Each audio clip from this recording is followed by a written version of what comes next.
Hey everyone, what's up? It's Aurelius here, and today, I'm going to be reacting to, this is a video from just about a week ago. This is a video I saw recently, and I wanted to react to it. It's part of why I, started this channel or whatever. Well, not specifically this video, but just in general, stuff like this, seeing stuff like this. We're going to be talking today about a little guy named Tim Pool, Tim Cast, IRL. Tim right now, he hasn't made videos the last few days because he has COVID. Hey, hope he gets better and all that, whatever, blah, blah, blah, blah, blah. But this was a video he made a little while ago, and I hated the story in general, but oh man, it's just another thing demonstrative of, and I haven't watched the whole video. I've watched only part of it, but we're going to watch the rest of it here, okay? It's another thing demonstrative of how, well, people generally, but Tim Pool specifically, I mean, he doesn't really know or like editorializes and just only presents from a slant everything, but in particular law and legal subjects, because oh man, I mean, coverage of this little news story was atrocious in general, but this, so let's just get right into it, okay? So let's see. We got this with Kyle Rittenhouse. This one actually really surprises me. This is from NPR. Okay. Prosecutors cannot call those shot by Kyle Rittenhouse victims, a judge has ruled. And he also ruled they can call them arsonists, rioters, and looters. Let's talk about this. Let's talk about this for a second. So hold on. Rittenhouse victims.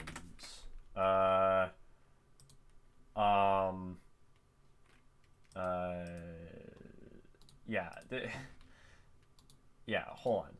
The man, yeah, they can potentially. Okay, hold on. Can we see? Hold on, where? Kyle Rittenhouse is set to go on. No, stop. Okay,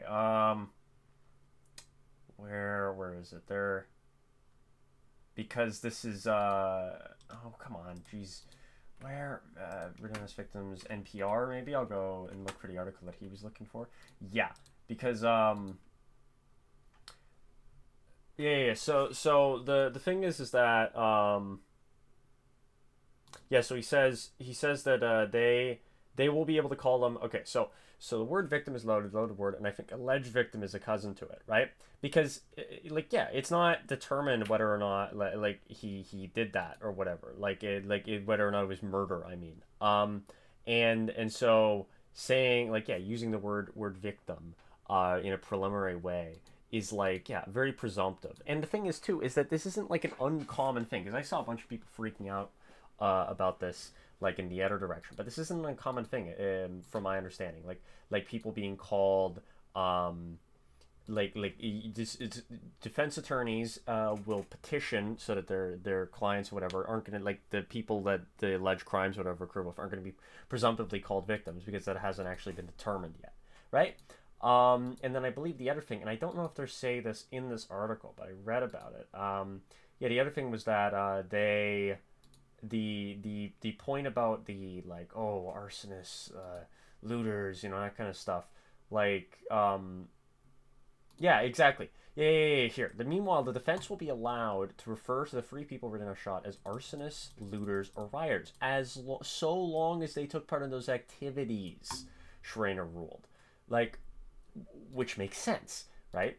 Yeah, it is not unheard of for judges to feel that the word victim presupposes the defendant's guilt, right? So, like, yeah, this isn't actually it doesn't actually really change anything even really with the case. It's not a super uncommon thing. It's just kind of like, the specifics of what language could be used, because there's tons and tons of things. I'm not a lawyer, but there's tons and tons of things like this that get determined between the defense and the prosecution or whatever, and that like are agreed, like the terms of basically how the trial is going, so that you're not having to figure out all the rules of the trial as the trial is going on. They've agreed what the basis of the arguments are going to be and all this other stuff, right? And so this ruling, like, is not anything super crazy. It's really not at all. I mean, there were plenty of people on the left really freaked out about this, not having read anything about the story. But, like, this is particularly like, oh, my God, wow. So, anyway, let's see. I didn't see this coming. There's been a few rulings in favor of Kyle Rittenhouse in these pretrial hearings. The trial, I believe, is what, 6 days? November 1st, it's supposed to start. November 1st. Yep, any day now. Oh, man. And it's begun Jury by selection now, is yeah. coming up. I was saying before that I thought Kyle Rittenhouse was going to get life in prison. Right. Because the jury is going to be unwilling to go up against the riots. Great analysis, Tim. Great analysis. What an analysis. I mean, what's there even to say about this? Like, what do you mean?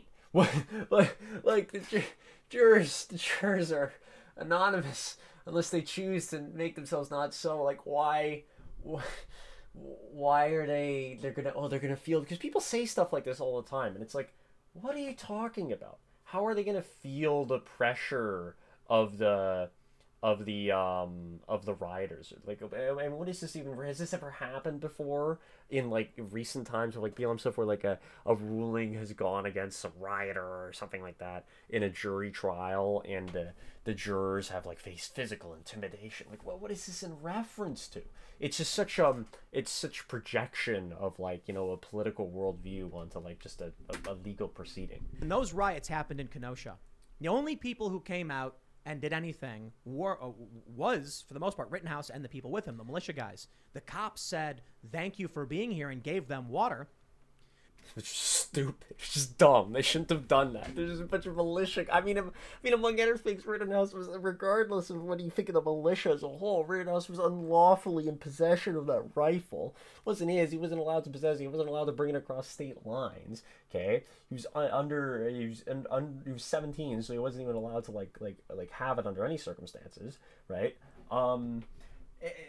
In that particular set, I think both in the state he lived in and the state and in Wisconsin when he came over state lines, right, with the rifle. So like he was not a lawful presence here. And that doesn't actually change the specifics of what the outcome of like that case is to be, but this narrative presenting him and his associates and whatever in that militia as like militia. I mean, they're like, you know, bunch of jackasses who organized off of Facebook to show up and protect local businesses. You know, no one asked them to protect local businesses in that area. Like, it's just so dumb. Now, to be clear, I'm not really one of these. I mean, the matter of Rittenhouse's guilt, what it comes down to, really more than anything, is whether or not the first person he shot, whether that was in self-defense. If the first person he shot was in self-defense, then the rest of what happened was in self-defense, and was perfectly legal and fine. That's the only matter that really matters at all at this trial. I mean, unless it's found that he used disproportionate force, I guess, in dealing with those other people. But it's the states, and I don't know what Wisconsin's specific law is on that, but like he's gonna. I think Rittenhouse will probably be found innocent. If I'm innocent. Sorry, not guilty. If I had to bet. But anyway, let's see. But do you think the jurors are happy about that?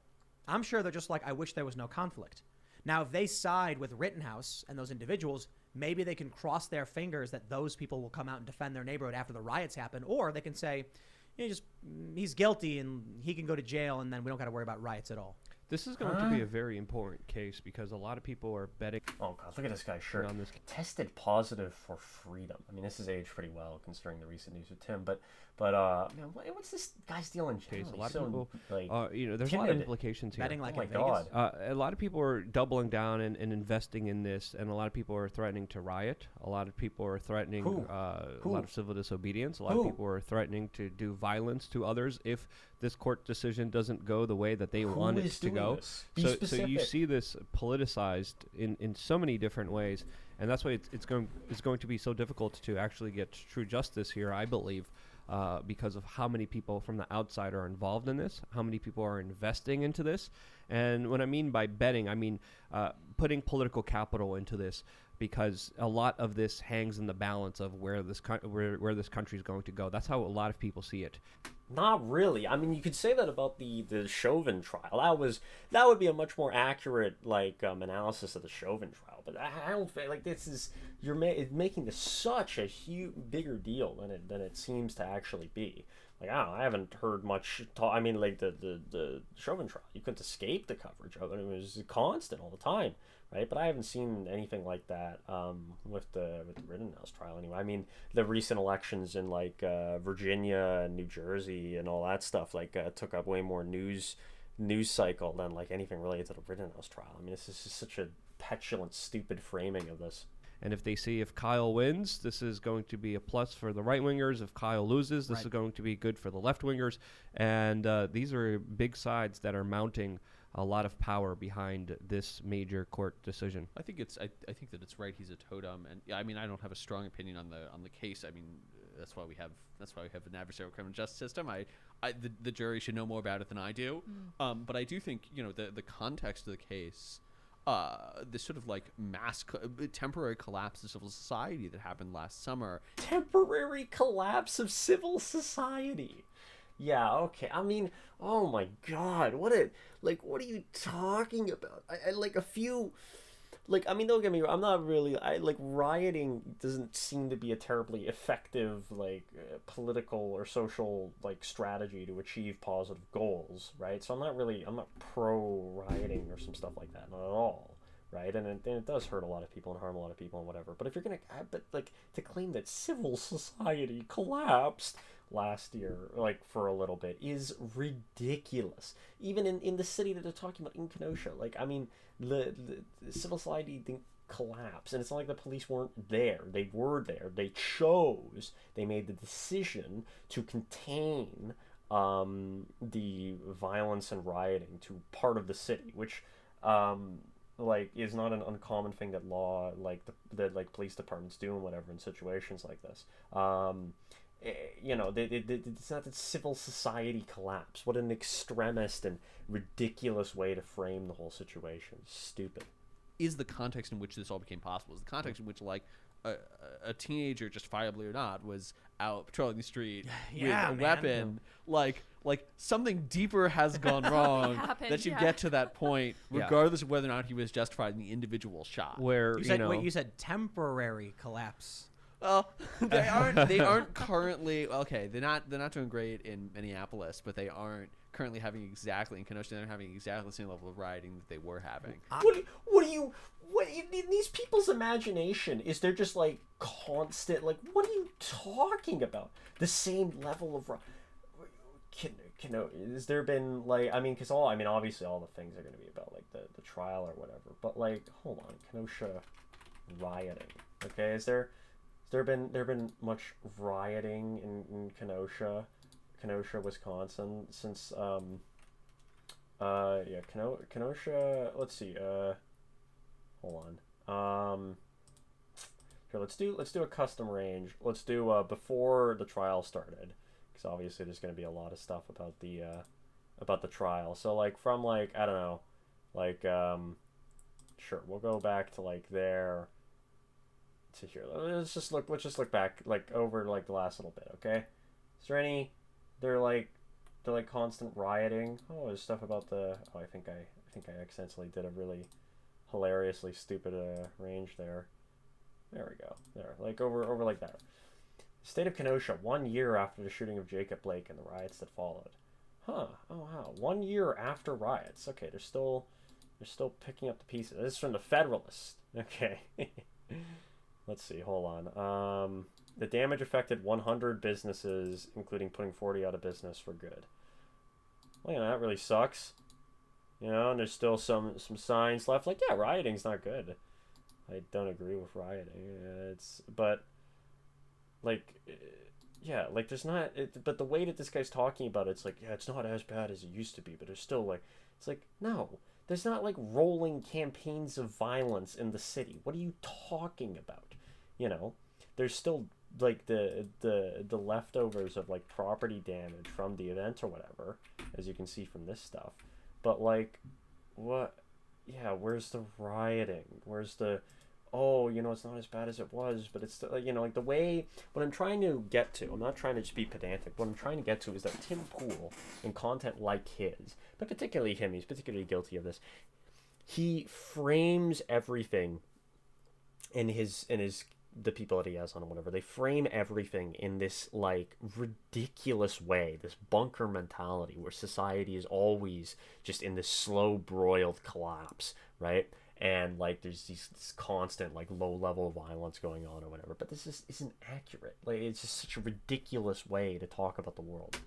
I think this is a symptom of the greater problem, which is the collapse of civil society. If you take a look at the federal level politics, if you take a look at even state to state politics, right now it just feels like the law is, if you are in line with the party in power, you're good. If you're not, you're out.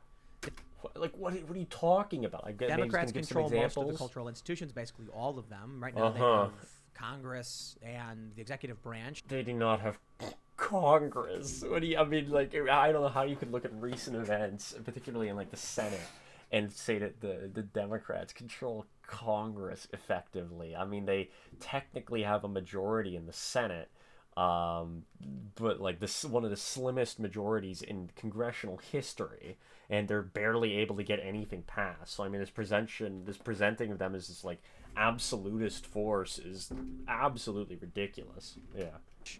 And as much as conservatives might, people might claim that conservatives have the Supreme Court, it's still kind of an establishment conservative. I mean, I guess in terms of they won't literally overthrow the election in Supreme Court rulings and with no legal basis. I guess if that's what counts as establishment still, but the Supreme Court and federal judiciary is more radically conservative than it has been in a very long time in the United States. Based on the Supreme Court, not a populist Trump supporting one. So what happens? Well, Alec Baldwin likely will, face no charges. Alec Baldwin? What? Oh, God. Oh, yeah, he's just bringing in random stuff. I forget always. So he's just going to bring up Alec Baldwin. What? Because, like, yeah, this is a conspiratorial mindset because he's drawing in any random event that he can use to fit into a narrative, and just shoving it in there and then just running with it. So it's like, oh, legal issue involving liberal actor Alec Baldwin. Oh man, there could be a million other factors as to whether or not he'll face charges. No. The Democrats bad and evil and control everything. He's not going to face charges. Like it's so conspiratorial and dumb. Kyle Rittenhouse is facing very serious homicide charges. And the crazy thing is, there's a lot of people that want to say Rittenhouse is a hero. And I don't think we need to say that. I think the situation was bad all around, and people shouldn't have been there. But it's hard to discern exactly how it should have went down. I'm not gonna pretend to have all the answers. But when you have someone like Destiny, who is the leftist streamer, well, he got banned from Twitch's partner program for saying definitively this was the clearest case of self-defense he'd ever seen, or something to that effect. Right. Like the fact that they charged him with homicide is very. I think wasn't it due to like the viral clip of him where he said like, I don't really care about the Destiny Rittenhouse stake or anything, to be honest. Like, I mean, like whatever. I mean, I think that it got overblown at the time. I think that he just like he handled well the one clip that went viral made him look pretty bad, but I don't think his take on that. And if you watch the debate that he did and whatever, I don't actually with like Vosh, I don't actually think he said anything like terrible or anything like that. But like, wasn't that much more due to that one clip going viral and then backlash to that? Like, I mean, Twitch is a private, stuff like this happens all the time, where like people will get embroiled in controversy and they'll just get dropped by like sponsors and things like this. This is not something new, and to claim that this is some sort of like a piece, again, just another random thing, piecing it into like a broader narrative, like no, like it's not that like you oppose, you say anything and then you'll get silenced. Like, he's back on Twitch. He just doesn't have his partnership anymore. But he's even said he's making more money now than he was before he lost the partnership. He gets a higher cut of the revenue. So, I mean, wow. Oh, God. So terrible out there. Serious charges. Says to me they're expecting to fail. So my favorite example is, did you follow the case of the two New York highly educated lawyers who got picked up, Colin Mattis, and yeah, I heard about Rouge this. Roman, the guy, the two people who went out and like threw Molotov cocktails at cop cars. And what I love about that story is the rallying to their defense. Like if you go look at federal records, there were lots of people who got picked up for arson charges, like guys who threw Molotov cocktails at the courthouse in Seattle, people who burned out cop cars, and yet peculiarly, these are the ones who like got a full court press in the media. These maybe because it was an unusual trial, maybe because it was too like lawyers, like people who were like highly educated and like prominent, who like decided to like firebomb a police car or some stuff how is that what like these two highly educated, well-connected activists / lawyers who decided they would go out joyriding with, explosives and attack a cop car. Handing them out. Weren't they giving them out to people? Yeah. They received like adulatory attention in all of the and the reason is because they know the people who know the people. Okay, what is he even talking? Okay, let's see. I highly doubt. Okay, New York lawyers. Yeah, Molotov cocktail. Let's see. Yeah, Brooklyn lawyers plead guilty. Okay. Where's the adulatory coverage? Okay, is this it? An opinion piece? Okay, yeah, okay, Biden's DOJ uses Trump here. This looks like a somewhat adulatory article, I guess. Let's see. Yeah, Biden's DOJ uses a Trump tactic. Federal prosecutors label BLM protesters terrorists. Let's see. This time last year, during the final, he promised to fundamentally change the administration of criminal justice if elected. Okay, great. Case pending in Brooklyn, however, flies in the face of the president's stated commitment both to racial justice and reigning rise of excessive punishment. Okay, labeling BLM protesters as terrorists. These are two lawyers who were arrested in Brooklyn in May 2020 for while protesting racial justice. Okay, this person taught them at NYU Law. So far this seems to be alternate. Okay, so let's see. Madison Rodman allegedly threw a Molotov cocktail on an empty NYPD car during a night of mass protest after his murder. Madison Rodman can hardly be called peaceful protesters. Trying to destroy a police car if empty even crosses the line. Wow, such defense. Oh man, really, yeah. So I'm not questioning the decision to bring criminal charges, but the decision to bring federal rather than state charges is a different matter. No one was in the car and no one was harmed. A case involving this kind of property damage would typically be pursued by a local DA, and first-time offenders like Madison Rodman would likely receive little to no jail time for their offense. Instead, federal prosecutors under the Trump administration charged Madison Rodman with 7 felony counts that collectively carried a 45-year mandatory minimum sentence. Theirs was one of 326 federal prosecutions initiated by the Trump DOJ over alleged conduct during BLM protests, but it was one of the earliest and most aggressive of those prosecutions.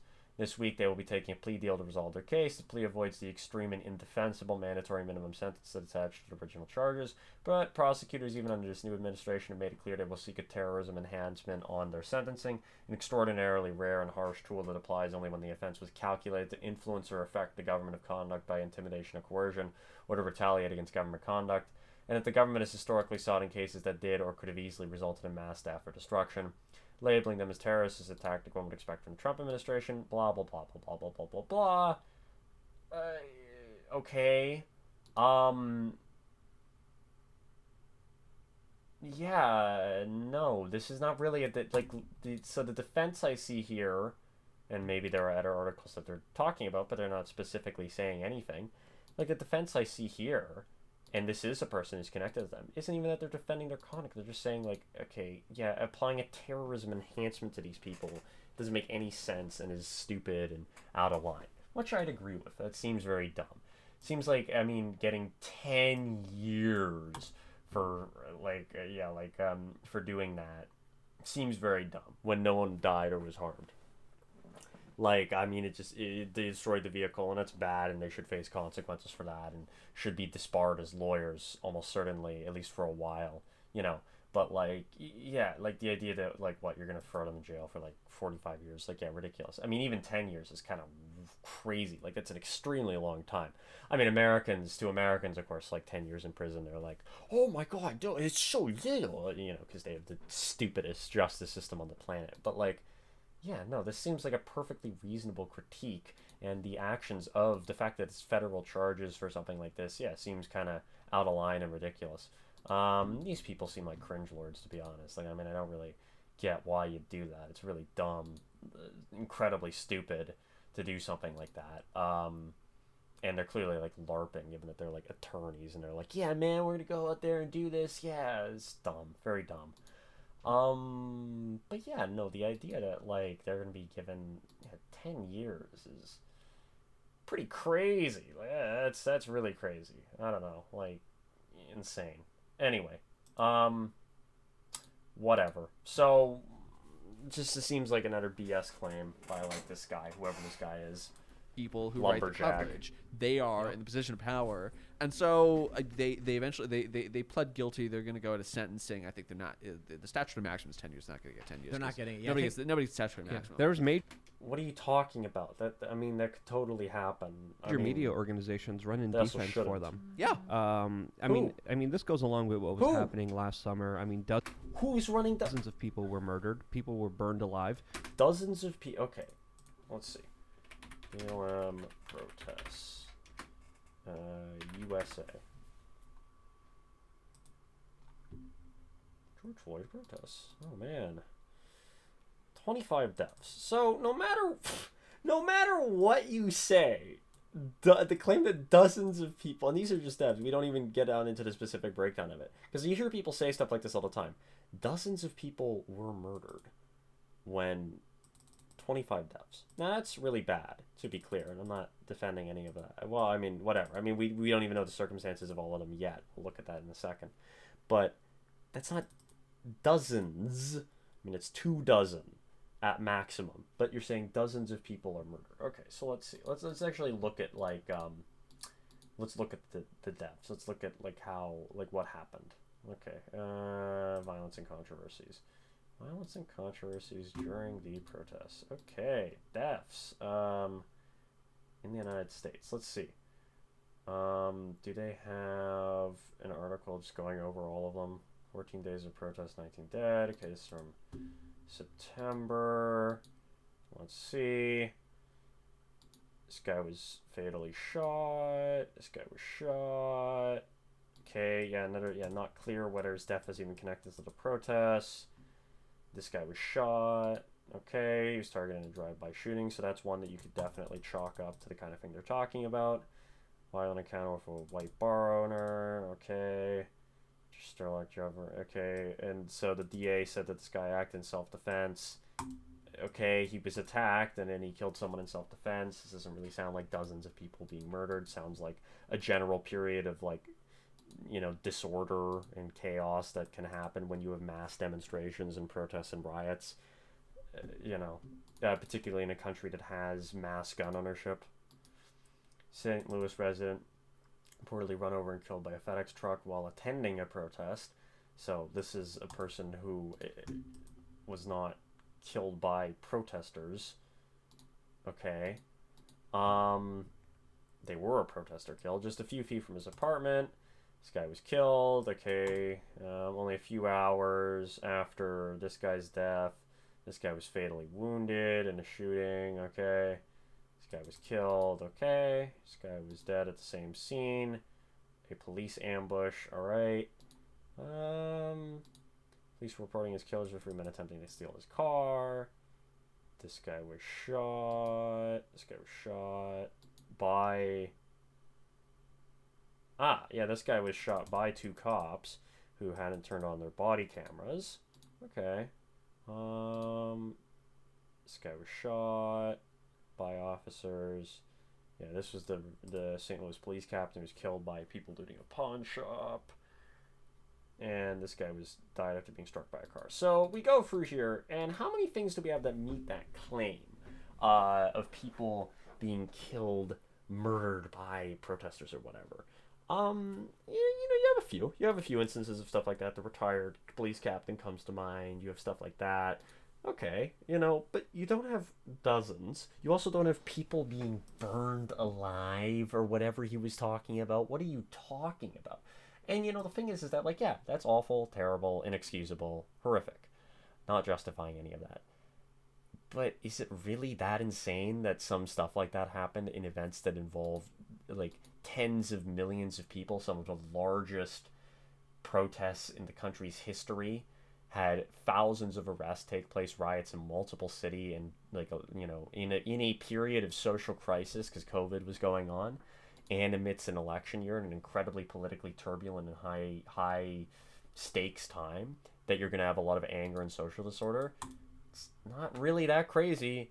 It's really not that crazy. It is crazy if you're treating it like this is some unique event of which there is no historic parallel anywhere on the planet, but then you would be a moron. In reality, civil disorder and stuff like this happens fairly commonly in a lot of places for a lot of different reasons all over the world. You know, I mean, I'm sure Poole and these other people would be absolutely blown away by how common stuff like this, for example, occurs in like France, right? So, yeah, I mean, I don't know if we'll bother continuing to watch a lot of this, because like I could go on forever with this kind of response stuff. But I hope you kind of get what I'm getting at, right? Which is that like the way that these people like cover stuff like this, that they cover like these events and like stuff like this, and like the law and other, like, it's very misleading. It ends up creating this a narrative that seems a lot worse than things actually are, and a lot crazier than things actually are. It's exaggeratory, and they fit everything that they possibly can into their narrative, right? So, I don't know if that was I ended up speaking for 30 minutes in reaction to like a 5-minute clip. So I don't know if that was the greatest content ever, but, I wanted to talk about something like this for a minute. And yeah, no, so that'll be all. Hope you enjoyed watching. It was Aurelius. Subscribe if you liked, whatever, and have a good one. Bye-bye.